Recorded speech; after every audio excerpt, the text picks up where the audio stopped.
perdón.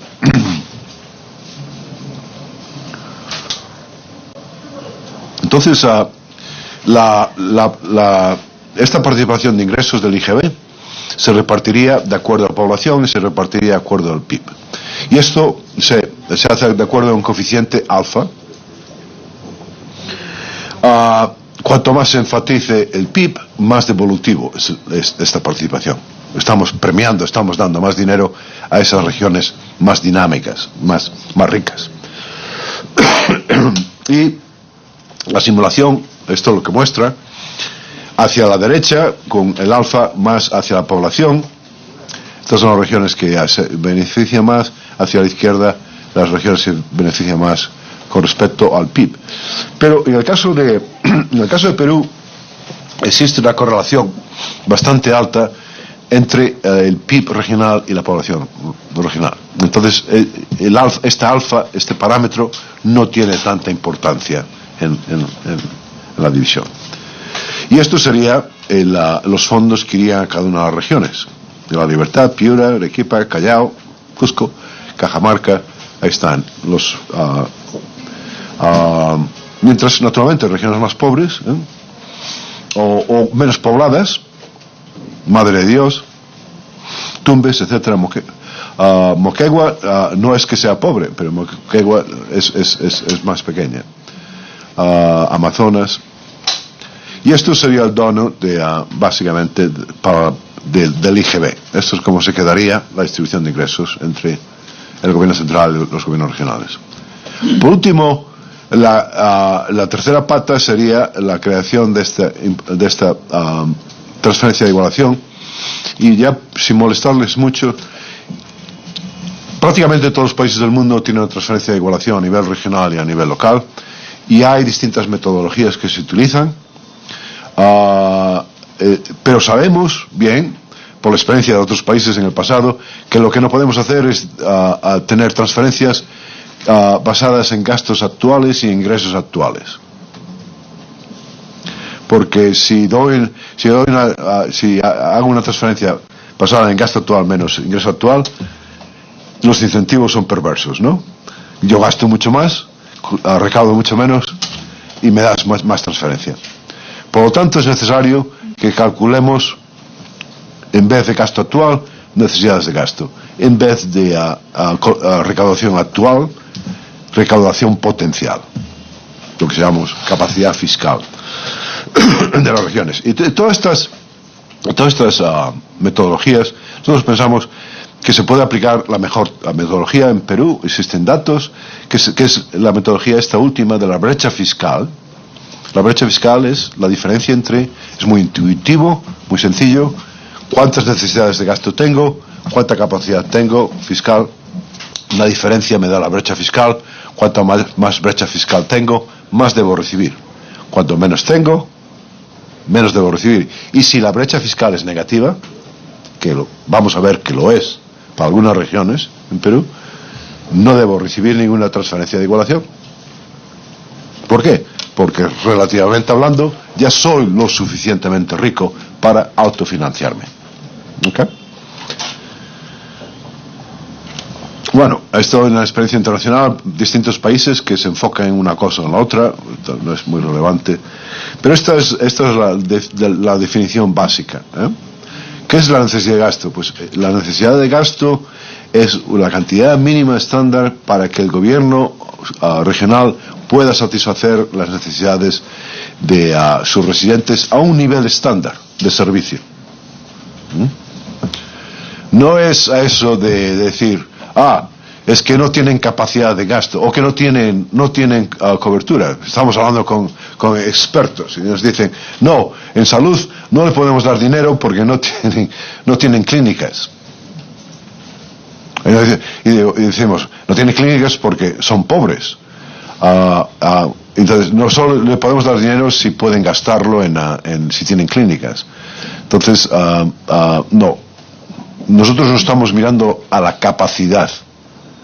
La capacidad se debe generar. Estamos mirando a la necesidad. Si tienes el 20% de cobertura en salud en tu región, tú tienes la misma necesidad o mayor que si tienes el 100% de cobertura. Y la capacidad fiscal es el ingreso potencial que se debería generar con un esfuerzo medio de recaudación con tus recursos, con tus bases tributarias. En el caso de Perú es muy sencillo calcular la capacidad fiscal porque tendríamos la sobretasa, sabemos cómo calcularla, tendríamos la participación de ingresos, tenemos el canon, tenemos otros ingresos, entonces sería muy fácil de hacerlo.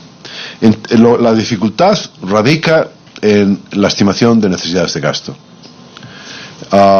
Y ahí hay distintas formas de hacerlo. Nosotros lo que hacemos es lo más estándar en la metodología, es identificar esas funciones de gasto que son las más importantes. En el caso de las regiones, como vamos a ver, es educación, es salud, es bienestar social y después otras cosas, otros. Y para cada elemento de gasto elegimos o seleccionamos con análisis estadístico, con intuición, los conductores principales del gasto. Por ejemplo, en el caso de educación es bien sencillo entender de que el conductor de gasto más importante para educación es el número de estudiantes. Si tienes un número de estudiantes mayor, tienes más necesidades de gasto.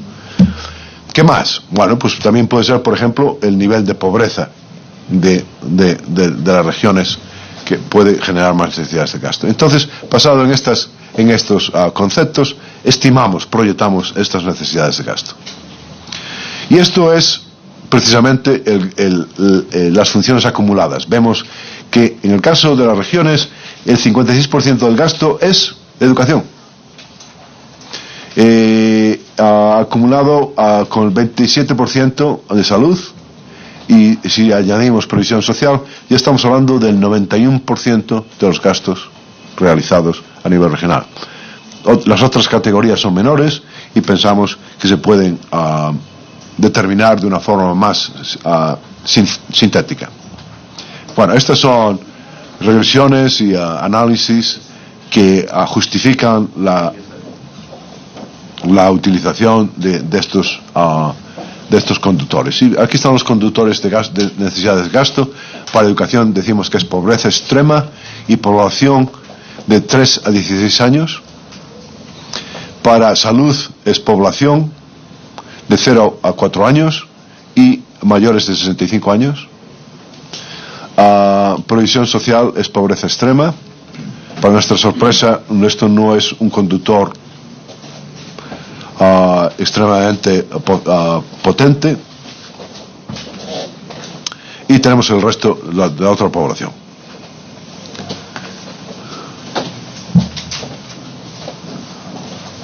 Bueno,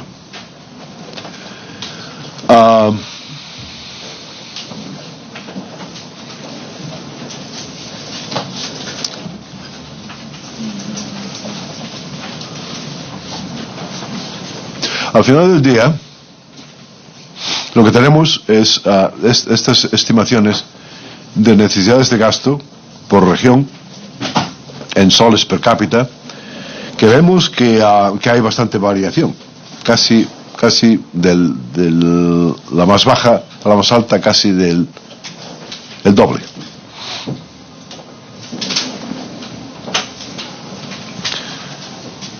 En términos de la capacidad fiscal, lo que vemos es que también hay diferencias significativas entre las regiones. Y importante es que estamos incluyendo el canon como capacidad fiscal. La inclusión del canon como capacidad fiscal es un poco cuestionable, porque el canon está etiquetado a gastos de capital. Y estamos hablando de una transferencia de igualación para gasto corriente. Entonces, si se sigue con el canon en capacidad fiscal, habría que flexibilizar el uso del canon. Ya se ha flexibilizado al 20%, pero pensamos que el canon debe ser permitido en uso para la creación de capital humano, no para planilla, no para pagar salarios, pero sí para invertir más en educación, en salud, etcétera, no solo en ladrillo, no solo en infraestructura. Y si eso es verdad, entonces eso sería también parte de la capacidad fiscal. Y esta es la historia final, preliminar, final, significativa, que cuando comparamos los estimados de la capacidad fiscal con la necesidad de gasto, vemos que hay diferencias muy significativas de región a región. Una cosa que salta a la vista inmediatamente es lo bajo que es las barras azules con respecto a la altura de las barras negras. Eso quiere decir que el sistema está muy infrafinanciado, el sistema de gasto. También lo que resalta en esta transparencia es que por lo menos hay dos regiones que en principio del análisis se quedarían fuera de la transferencia de igualación, y son Moquegua y Callao. Sorry about Callao. Is anybody from Callao here? Mala cara, ¿no? No, pero precisamente este es un buen punto para decir que Callao y Moquegua serían ganadoras también. Son relativamente no ganadoras. ¿Por qué? Porque están recibiendo un monto muy importante de participación de ingresos por PIB, y están recibiendo un monto muy importante de sobretasa de impuestos a la renta, porque tienen mucha más base impositiva. Pero también todos los gobiernos regionales, todos los gobernadores serían ganadores con esta propuesta. ¿Por qué? Porque en vez de ser una oficina de correos del gobierno central, serían oficiales elegidos, democráticamente elegidos, que tienen capacidad de decisión, que tienen capacidad de intervenir, mejorar, cambiar la política fiscal de gasto en sus regiones de una forma significativa. Yo, si soy gobernador, a mí esto es me gustaría mucho el poder hacer eso, y por tanto nosotros consideramos que este tipo de reforma que estamos ilustrando aquí es una reforma de, como se dice en inglés, win-win. Aquí gana todo el mundo. En fin, entonces, bueno, lo que siempre sucede con una reforma que es neutral a nivel de presupuesto total y que es neutral con respecto a la carga tributaria, va a ser un milagro de que un sistema convencional de financiación genere las mismas asignaciones de recursos que se han generado históricamente. ¿De dónde vienen los recursos ordinarios? Los recursos ordinarios vienen de esta inercia de muchísimos años, pero vienen de negociación política, vienen de subterfugios y de magia que algunos gobernadores han podido ejercer y otros no, en convencer a los distintos ministerios. Entonces, no es una sorpresa, sería una sorpresa que realmente que nosotros lleguemos a la misma asignación de recursos, ¿no? Por tanto, para acabar, dos o tres transparencias más. Esto es muy sencillo. Lo que estamos ilustrando aquí es una reforma muy sencilla. Esta es la tarta que le llamamos hoy recursos ordinarios. ¿Y cómo se diría esta tarta con estas propuestas? Nos gustaría tener más simulaciones y avanzar más en el lado naranja, tener más naranja que incluso azul, tener más ingresos propios que participaciones de ingresos. Y bueno, las comparaciones, vamos a hablar de cómo se puede hacer todo esto, pero primero la realidad es que si tomamos en cuenta solamente los recursos ordinarios, que existen ahora, cómo se asigna ahora, que son las barras amarillas, y cómo se asignarían los recursos a través de la propuesta que estamos ofreciendo, que son los rectángulos verdes, las barras verdes. Entonces lo que vemos es que va a haber diferencias, y hay diferencias que pueden ser más lógicas, pero hay diferencias que pueden ser más difíciles. Por ejemplo, Madre de Dios, Madre de Dios aquí estaría perdiendo fondos. Dices, pero ¿cómo es esto? Es una región pobre. Bueno, es por eso que tenemos que calibrarlo más, entender más, pero también decir que Madre de Dios es una región pobre, pero es una región muy despoblada. O sea que quizás la asignación de recursos de una forma relativa sea un poco sesgada en ese sentido. Las comparaciones con todos los recursos, recuerden que dejamos fuera las transferencias condicionadas. O sea, cuando añadimos todas estas transferencias condicionadas, entonces las diferencias no son tan grandes, pero todavía queda. Pero bueno, Moquegua pierde, ¿no? Perdería. Callao perdería. O no, pues no, me parece, no, Callao no. Callao, felicidades.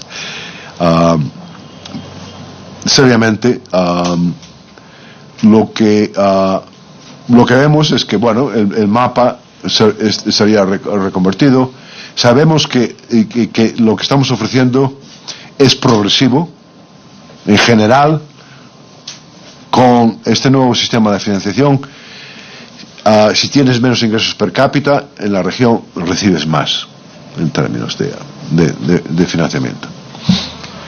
Pero al final del día es posible es factible poder hacer este tipo de reforma. La respuesta viene en la experiencia de otros países. En la experiencia de otros países es que hay que hacerla de una forma paulatina. Lo primero que hay que ver es que se puede mantener a todos los gobiernos regionales indemnes. Nadie va a perder. En 2020, el 2020, todos los gobiernos regionales van a recibir por lo menos los recursos que recibieron en 2019. Pero lo que estamos hablando es que a partir de 2020 todos los incrementos, y la Oficina de Presupuesto en Hacienda nos dice que esto va a subir al 7,5%, estos recursos ordinarios, este 7,5% comenzaría a redistribuirse, a asignarse con este nuevo sistema de financiación. Hay otras formas de hacerlo. Podemos entrar, por ejemplo, el 20% de los recursos ordinarios el primer año, 20% el segundo año, 20% en 5 años, así. O podemos decir, no, lo que vamos a hacer es comenzar por 2 o 3 funciones de los gobiernos regionales y hacerlo de una forma paulatina. Podemos dejar fuera a educación, podemos dejar fuera a salud, o podemos entrar con todos los demás. Y entonces comenzar a hacer estas reformas. Pero al final del día, lo que es importante es repensar que el sistema presente de financiamiento de los gobiernos regionales es ineficiente, es perverso, promueve incentivos de gasto público que son negativos. Hay mal gasto, hay demasiado gasto en muchas cosas, sencillamente porque los incentivos de los gobiernos regionales es en gastar más, en aumentar sus planillas, en expandirse, porque no tiene ningún coste político, no tiene ningún coste preciso para la región. Y no solo es así, ineficiente y inefectivo, pero también es injusto. No hay equidad en la distribución de estos recursos. Hay estas disparidades en acceso a los servicios públicos que son enormes. A nivel internacional no son respetables. Perú no puede tener regiones con solo el 20% de cobertura en salud, mientras otras tienen el 100%. Entonces, lo importante ese es el norte, es fijarse en esa en cómo cambiamos el sistema para hacerlo más eficiente, más efectivo y más justo, más equitable. Y cómo se puede hacer esto. Bueno, pues lo que estamos diciendo aquí, en resumen, que no es nada difícil. Esto no es ingeniería atómica o cirugía de cerebro. Esto es muy transparente. Es solo mirar un paso a la experiencia internacional y ahí lo tenemos. Tenemos la llave.